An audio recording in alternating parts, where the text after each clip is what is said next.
যারা নিজেদের রাশি, গণ, নক্ষত্র, এমনকি জন্ম তারিখ বা জন্ম সময় সম্পর্কে অবগত নন, তাদের ক্ষেত্রে নামের প্রথম অক্ষরের ভূমিকা কিন্তু অপরিসীম। নামের প্রথম অক্ষর এক ব্যক্তির চরিত্র এবং বৈশিষ্ট্য বা ব্যক্তি সম্পর্কে অনেক কিছুই কিন্তু নির্ধারণ করে থাকে। নামের প্রথম অক্ষর থেকেই আমরা জানতে পারি ব্যক্তিটি কোন নক্ষত্রের অধীনে পড়ে, তার অধিপতি দেবতা কি, এছাড়াও তাদের জীবনের সফলতা এবং অসফলতা উভয় সম্পর্কেই কিন্তু জ্যোতিষশাস্ত্রের পূর্ণ বর্ণনা নির্ধারণ করা হয়ে থাকে। ইংরেজি বর্ণমালার 26টি অক্ষরের প্রত্যেকটি অক্ষরেরই নিজস্ব একটা ভাইব্রেশন থাকে। আর তাই তো আগেকার দিনে ঋষিমুনিরা শিশুদের নামকরণ করে জানাতো যে কোন নামটি রাখলে বা কোন অক্ষর দিয়ে তার নামে শুরু করলে শিশুটির জীবন উজ্জ্বলময় হতে পারে। আজ আমরা আলোচনা করব এমনই একটি অক্ষর নিয়ে যা ইংরেজি বর্ণমালার সর্বপ্রথম অক্ষর বা সর্বপ্রথম লেটার, অর্থাৎ এ নামের ব্যক্তিদের এই 2025 সাল ঠিক কিরকম যাবে, বা যাদের নামের শুরু বাংলার অ বা আ দিয়ে, তাদের ক্ষেত্রে 2025 সাল ঠিক কিরকম থাকতে চলেছে। আপনাদের শরীর স্বাস্থ্য, আপনাদের কর্ম বা ক্যারিয়ারের জায়গা, শিক্ষা, দাম্পত্য জীবন এবং প্রেমের সম্পর্ক ঠিক কিরকম থাকবে। এছাড়াও থাকছে আপনাদের জন্য কয়েকটি গুরুত্বপূর্ণ টিপস বা রেমেডি। তার সাথে সাথে থাকছে আপনাদের শুভ রং এবং লাকি দিন ঠিক কোনগুলি হতে চলেছে, লাকি দিক কি বা কি ধরনের জিনিস আপনারা ব্যবহার করলে এই পুরো বছরটা আপনাদের ভালো যেতে পারে। সমস্ত কিছু সম্পর্কে কিন্তু আজকে আমরা এই আলোচনার মাধ্যমে বিস্তারিতভাবে জেনে নেব।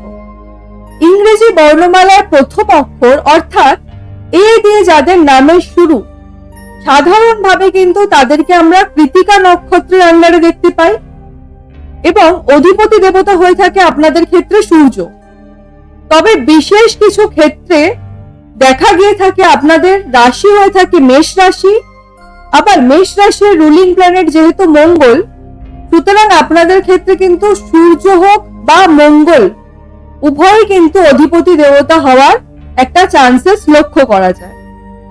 এবং সূর্য এবং মঙ্গল উভয় কিন্তু যথেষ্ট শক্তিশালী গ্রহ। সূর্য রাজা হলে মঙ্গল কিন্তু তার সেনাপতি। তাই এ দিয়ে নামের শুরু ব্যক্তিরা অনেক কঠোর পরিশ্রমী হয়ে থাকেন। লিডারশিপ কোয়ালিটি আপনাদের মধ্যে প্রবল মাত্রায় লক্ষ্য করা যায়। বুদ্ধিমত্তায় প্রবল তীক্ষ্ণ হয়ে থাকেন আপনারা।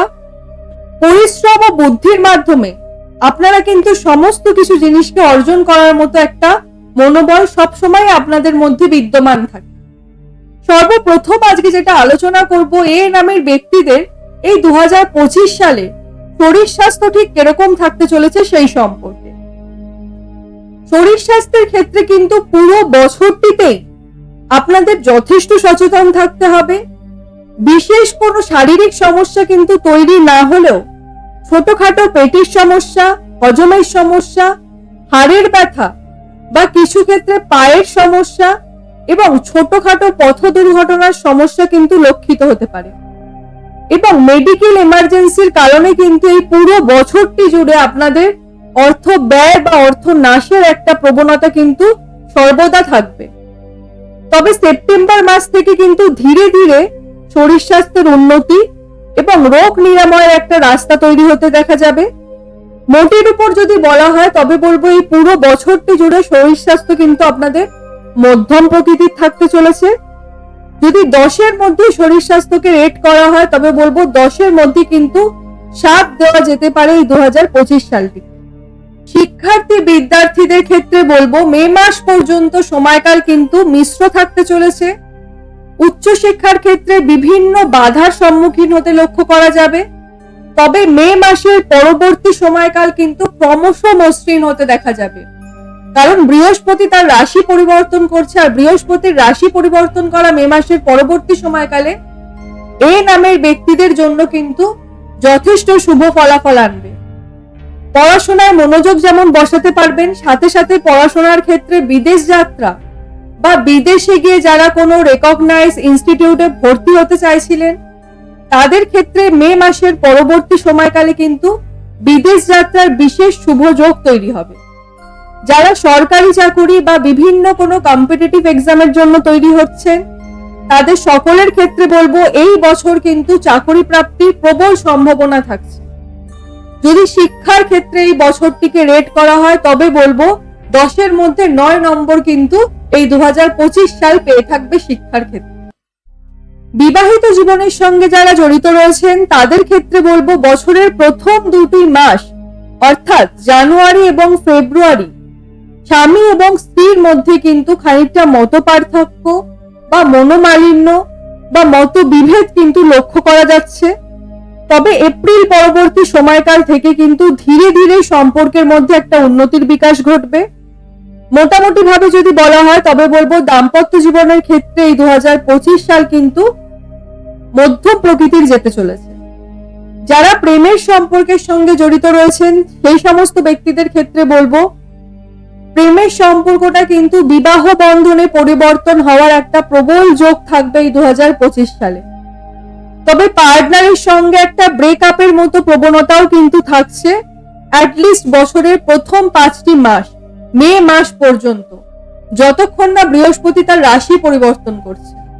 বৃহস্পতি রাশি পরিবর্তন যেই মুহূর্তেই করবে সেই সময়কাল থেকেই কিন্তু আপনাদের সমস্ত কিছু পারিবারিক জীবন, দাম্পত্য জীবন বা প্রেমের জীবন, ফাইন্যান্সিয়াল যে সমস্ত ব্লকেজ গুলো থাকবে বা শিক্ষার জায়গায় সমস্ত ক্ষেত্রে কিন্তু উন্নতি ক্রমশ লক্ষ্য করা যাবে। তবে আপনাদের ক্ষেত্রে বলবো 2025 যেহেতু মঙ্গলের সাল এবং আপনাদের অধিপতি দেবতাও কিন্তু মঙ্গল, সুতরাং একটা হট টেম্পার মেন্টালিটি কিন্তু পুরো বছর জুড়ে আপনাদেরকে গ্রাস করবে। সেই জায়গায় কিন্তু নিজেকে একটু ব্যালেন্স করে চলতে হবে বা নিজের মন মানসিকতাটাকে কিন্তু একটু কন্ট্রোল করতে হবে। কোন রকম হট টেম্পার মেন্টালিটি বা চিৎকার করে কথা বলে ফেলা তা কিন্তু আপনার সঙ্গে আপনার পার্টনারের সম্পর্কে খানিকটা ব্রেকআপ নিয়ে আসার একটা সম্ভাবনা থাকছে এবং মতবিভেদটা কিন্তু অনেকটা বড় প্রকৃতিরও হতে পারে। সুতরাং সেই দিকে কিন্তু আপনাদের একটু সচেতন থাকতে হবে। অর্থাৎ যদি সম্পর্কের জায়গায় বলা হয় তবে বলবো এই 2025 সালকে 10-এর মধ্যে কিন্তু 6 দেওয়া যেতে পারে। সম্পর্কের জায়গায় কিন্তু আপনাদের প্রবলভাবে সচেতন থাকতে হবে, তা না হলে কিন্তু মঙ্গলের সাল একটা বিবাদ কিন্তু সর্বদা লেগে থাকবে। আর আপনাদের ক্ষেত্রে বলবো আমি যে লাল রংটা পরা, লাল রঙের কোনো জিনিস ব্যবহার করা বা লাল রঙের বস্ত্র পরিধান করা থেকে আপনারা যতটা বিরত থাকতে পারবেন আপনাদের ক্ষেত্রে কিন্তু এই বছরটা ততই ভালো যাবে। যদিও বা এই নামের ব্যক্তিদের ক্ষেত্রে কিন্তু লাল রংটা শুভ বলা হয়, তবুও বলবো মঙ্গলের যেহেতু সাল, লাল রংটা যদি আপনারা ব্যবহার করেন বেশি মাত্রায় সেক্ষেত্রে কিন্তু আপনার হট টেম্পার মেন্টালিটিটা আরো বেশি মাত্রায় বাড়তে লক্ষিত হতে পারে। সুতরাং সেক্ষেত্রে কিন্তু সচেতন থাকাটা আপনাদের অত্যন্ত জরুরি। সর্বশেষ আলোচনা করব এই নামের ব্যক্তিদের কর্ম বা ক্যারিয়ারের জায়গা এই পুরো সালটি জুড়ে কিরকম থাকবে। বছরের প্রথম মধ্যভাগ কিন্তু খুব একটা পক্ষে আপনাদের থাকছে না, কিছু ক্ষেত্রে বাধা বিপত্তির সম্ভাবনা থাকছে। খানিকটা স্ট্রাগল করে কিন্তু যে কোনো কাজে আপনারা সফলতা পাবেন এবং সমস্ত কাজে কিন্তু একটা ডিলে হতে দেখা যাবে। তবে মে পরবর্তী সময়কাল কিন্তু ক্রমশ অত্যন্ত শুভ হতে থাকবে। অর্থাৎ আপনার মের পরে দেখবেন জুন মাসটা হয়তো মের থেকে বেটার যাবে, জুলাই মাস জুনের থেকে বেটার যাবে। অর্থাৎ যত আপনারা বছরের শেষের দিকে পৌঁছাতে থাকবেন তত কিন্তু আপনাদের সময়কাল ভালো হতে থাকবে।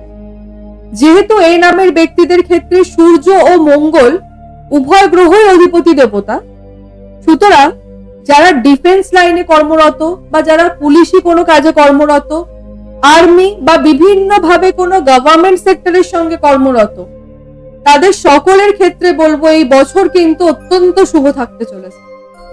কারণ 2025 মঙ্গলের বছর, আর মঙ্গল মানেই কিন্তু আমরা জানি একটা ফাইট বা একটা যুদ্ধ, এরকম একটা ব্যাপার, বা সমস্ত সময় কিন্তু একটা হট টেম্পার মেন্টালিটি, এগুলো কিন্তু মঙ্গল করাবে। তার মধ্যে আপনাদের তো অধিপতি দেবতাই মঙ্গল। তবে আপনাদের টেম্পারমেন্টটাকে কিন্তু নিজেকে কন্ট্রোল করে চলতে হবে। টেম্পারমেন্টটাকে যদি আপনারা কন্ট্রোল করতে পারেন তবে বলবো 2025 সাল কিন্তু আপনাদের ফাইন্যান্সিয়ালি বিশাল মাত্রায় গ্রোথ দিয়ে যাবে। ফাইন্যান্সিয়ালি কিন্তু 2025 সাল এই নামের ব্যক্তিদের ক্ষেত্রে যথেষ্ট শুভ হতে চলেছে। শুধুমাত্র নিজের টেম্পারমেন্টটাকে কন্ট্রোল রাখতে হবে। তবে ইন জেনারেল মে পরবর্তী সময়কাল কিন্তু আপনাদের জন্য অতীব শুভ হতে চলেছে। অর্থাৎ মের পরবর্তী সময়কালে কিন্তু আপনারা যে কোনো কাজে সফলতা পাবেন। আপনাদের যে ব্লকেজ গুলো আজকের দিনে তৈরি হয়ে রয়েছে তা কিন্তু ধীরে ধীরে কাটতে দেখা যাবে। মে পরবর্তী সময়কালে বেকার যুবক যুবতীদের কিন্তু কর্মের সম্ভাবনা থাকবে, নতুন কর্মপ্রাপ্তি। যারা অলরেডি কর্মের সঙ্গে রয়েছেন তাদের ক্ষেত্রে কর্মে প্রমোশন বা পদোন্নতি বা কর্মে একটা রেসপন্সিবিলিটি বৃদ্ধি পাওয়া, জব চেঞ্জ হওয়ার একটা প্রবল সম্ভাবনা থাকছে। যারা ব্যবসার সঙ্গে জড়িত রয়েছেন তাদের ক্ষেত্রে বলবো এই বছর কিন্তু আপনাদের ক্ষেত্রে মিশ্র ফলাফল থাকছে। বছরের প্রথম ভাগে কিন্তু প্রবল মাত্রায় ব্যবসায় কিন্তু আপনাদের অ্যাটেনশন দেওয়াটা প্রয়োজন। ব্যবসায় কর্ম বৃদ্ধি পাবে মে পরবর্তী সময়কাল থেকে। যারা ব্যবসায় প্রসারের কথা ভাবছেন বা বিজনেসের কাজে কোনো ইনভেস্টমেন্ট করতে চাইছেন তাদের ক্ষেত্রে বলবো মে মাস পর্যন্ত কোনো ইনভেস্টমেন্ট না করাটাই কিন্তু ভালো। যদি এই সময়কালে আপনারা ইনভেস্টমেন্ট করেন সেক্ষেত্রে কিন্তু একটা লসের প্রবণতা থাকছে। তবে মে পরবর্তী সময়কাল কিন্তু ইনভেস্টমেন্টের জন্য যথেষ্ট শুভ। যারা নতুন করে ব্যবসা শুরু করতে চাইছেন তাদের ক্ষেত্রে বলবো মে পরবর্তী সময়কাল থেকে ট্রাই করতে পারেন। অর্থাৎ জুন থেকে আপনারা চেষ্টা করুন কোনো নতুন ব্যবসা খোলার থাকলে তার আগে কিন্তু খুলবেন না। তার আগে খুললে কিন্তু স্ট্রাগল পিরিয়ডটা আপনাদের অনেকটা লম্বা হয়ে যাবে। যারা বিভিন্নভাবে লোন বা ঋণের দেনায় জর্জরিত তাদের ক্ষেত্রে বলবো মের পরবর্তী সময়কাল থেকে কিন্তু তাদের লোন সেখানে কিন্তু একটা লোন মুক্তির পথ কিন্তু তৈরি হবে। তবে যারা লোন নিতে চাইছেন এই মুহূর্তে লোন পাওয়ার কিন্তু প্রবল সম্ভাবনা থাকছে। তবে নিজেদের ক্যাপাসিটি বুঝে নেবেন। এই 2025 সালে যারা বিভিন্নভাবে কোনো বাড়ি বা জমি কেনার জন্য চেষ্টা করছেন তাদের ক্ষেত্রে বলবো যথেষ্ট শুভ। এবছর কিন্তু ভূমি ক্রয়, বাহন ক্রয় বা জমি ক্রয় বা বাড়ির রেনোভেশন করার কিন্তু প্রবল সম্ভাবনা থাকছে। পৈতৃক সম্পত্তি প্রাপ্তির একটা যোগ তৈরি হতে দেখা যাবে। অর্থাৎ আপনি পৈতৃক সম্পত্তি থেকে কিন্তু লাভবান হবেন। যারা বিভিন্নভাবে কোন রকম বাড়ির রেনোভেশনের কথা ভাবছেন তাদের ক্ষেত্রে বলবো মে পূর্ববর্তী সময় হলেও কোনো অসুবিধা নেই। তবে মে পরবর্তী সময়কাল কিন্তু অতীব শুভ। সেই সময়কালে দেখবেন ধীরে ধীরে আপনি যেই প্ল্যানিং গুলো করে রেখেছেন একটার পর একটা কিন্তু ফুলফিল হতে থাকবে। মোটামুটি ভাবে কিন্তু এই বছর যদি ওভারঅল বলা হয়ে থাকে তবে বলবো 10-এর মধ্যে 8 থাকবে এবং যথেষ্ট শুভ থাকছে, অত্যন্ত শুভ। আপনাদের জন্য সবচেয়ে বড় যে রেমেডিসটা থাকবে তা হচ্ছে কুকুরকে যদি আপনারা কোনো রাস্তার কুকুরকে, বাড়ির কুকুর নয়, হ্যাঁ রাস্তার কুকুরকে যদি আপনারা প্রথম রুটিটা খাওয়াতে পারেন সেটা করতে পারেন। তা না হলে কোনো গরুকে একটা রুটির মধ্যে সর্ষের তেল লাগিয়ে তার সাথে একটুখানি গুড় দিয়ে সেটা যদি আপনারা নিত্যদিন খাওয়াতে পারেন যে কোনো গরুকে, তা কিন্তু আপনাদের জন্য শুভ ফলাফল দেবে। এছাড়া ভগবান শিবের আরাধনা করলে আপনারা ভালো ফল পাবেন। আপনারা যদি হলুদ, জলের মধ্যে হলুদ মিশিয়ে স্নান করতে পারেন সেক্ষেত্রে আপনারা ভালো ফল পাবেন। এছাড়া আপনাদের জন্য যে লাকি কালার থাকবে, আমি সবসময় বলি এ দিয়ে যাদের নামের শুরু তাদের ক্ষেত্রে কিন্তু অরেঞ্জ কালার বা রেড কালারটা শুভ। তবে এই 2025 সালে কিন্তু রেড কালারটাকে একটু অ্যাভয়েড করাটাই ভালো। যদি আপনারা রেড কালার মানে একান্তই পড়তে হয় তো সেই দিন কিন্তু অতি অবশ্যই চালের ফোঁটা, চাল আর সিঁদুরের ফোঁটাটা কপালে লাগাবেন। তবে যদি এছাড়া অরেঞ্জ আর রেড ছেড়ে যদি কোনো কালার বলা হয় তবে বলবো সাদা এবং গোলাপি পুরো বছর জুড়ে কিন্তু আপনাদেরকে যথেষ্ট ভালো ফলাফল দেবে। কোনো গুরুত্বপূর্ণ কাজ যদি আপনাদের থেকে থাকে তবে সেই দিনগুলোতে কিন্তু আপনারা এই যে রংগুলি আমি বললাম সাদা গোলাপি ব্যবহার করবেন, তবে কিন্তু আপনাদের যে কোনো কাজে কিন্তু সফলতা দেখতে পাবেন। আপনাদের জন্য যেটা লাকি নাম্বার থাকে তা হচ্ছে নাম্বার 1। লাকি দিক থাকে আপনাদের জন্য পূর্ব দিক। অর্থাৎ যারা ব্যবসায়ীরা রয়েছেন তাদের ক্ষেত্রে বলবো ব্যবসায় যাওয়ার পূর্বে এই পুরো বছরটিতে নিজের কাছে একটা সবুজ রঙের কোনো কাপড় রেখে দিন বা একটা দুটো এলাচ রেখে দিন নিজের পকেটে। আপনার ব্যবসায় দেখবেন শ্রীবৃদ্ধি ঘটবে। এছাড়াও এই বছর এই 2025 সালে এই নামের ব্যক্তিদের মধ্যে আরেকটা বড় পরিবর্তন হতে পারে। তা হবে আধ্যাত্মিকতা বা স্পিরিচুয়ালিটির দিকে কিন্তু যথেষ্ট পরিমাণে ঝোঁক বাড়তে লক্ষিত হবে। অর্থাৎ যে মানুষ পুজো দিতে চায় না সেই মানুষও কিন্তু এই বছর পুজো দিতে চাইবে, ভগবানের প্রতি একটা আকর্ষণ বাড়বে। এই পরিবর্তনগুলো কিন্তু লক্ষ্য হবে আপনাদের মধ্যে। মেজাজ যেমন চেঞ্জ হবে আপনাদের, তার সাথে সাথে একটা আধ্যাত্মিকতার প্রতি ঝোঁক কিন্তু আপনাদের বাড়বে। আর আপনাদের শরীর স্বাস্থ্যের খেয়াল রাখাটা প্রয়োজন, আর সম্পর্কের জায়গায় কিন্তু একটু সচেতন হওয়া প্রয়োজন। এই কটা জিনিস যদি আপনারা করে নিতে পারেন, 2025 সাল আপনাদের জন্য আউটস্ট্যান্ডিং যেতে চলেছে। আজকের মতো অনুষ্ঠানটি এই পর্যন্তই। সকলে সুস্থ থাকবেন, ভালো থাকবেন, সকলের মনস্কামনা পূর্ণ হোক, এই আশা রেখে আজকের এই অনুষ্ঠানটি এখানেই শেষ করলাম। সর্বশেষ যে কথা, যদি অনুষ্ঠানটি ভালো লেগে থাকে তবে কিন্তু লাইক করতে একদম ভুলবেন না। আপনাদের লাইকের মাধ্যমে কিন্তু আমরা মোটিভেট হয়ে থাকি। ধন্যবাদ।